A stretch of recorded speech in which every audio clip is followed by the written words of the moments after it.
டிஆர்பியில இருந்து இந்த மாசம் ஒரு நோட்டிஃபிகேஷன் வரப்போகுது. இந்த நோட்டிஃபிகேஷனுக்கு யாரெல்லாம் எலிஜிபிள்? ஃபர்ஸ்ட் என்ன அந்த நோட்டிஃபிகேஷன்? இந்த பிளாக் எஜுகேஷன் ஆஃபீஸர், இந்த வட்டார கல்வி அலுவலர் அப்படின்ற நோட்டிஃபிகேஷன் நவம்பர் 2026 வெளிவர போறதா பார்த்தா வந்து அவங்க ஷெட்யூல்ல பார்த்தா கொடுத்திருந்தாங்க.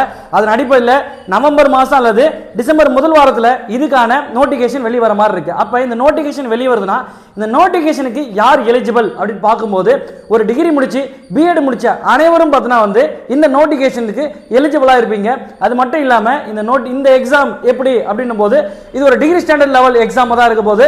இந்த எக்ஸாமுக்கு 110 கேள்விகள் பார்த்தா வந்து அந்த சப்ஜெக்ட் ரீதியாகவும் பார்த்தோன்னா அதுக்கப்புறம் கல்வி உளவியல் இருந்து ஒரு 30 கேள்விகள், 10 கேள்விகள் வந்து பார்த்தோன்னா ஜிகேல இருந்தா இருக்கும். அது மட்டும் இல்லாமல் கூட பார்த்தோன்னா வந்து தமிழ் எலிஜிபிலிட்டி பேப்பர்னு சொல்லிட்டு ஒரு பேப்பர் எழுதுற மாதிரி இருக்கும்.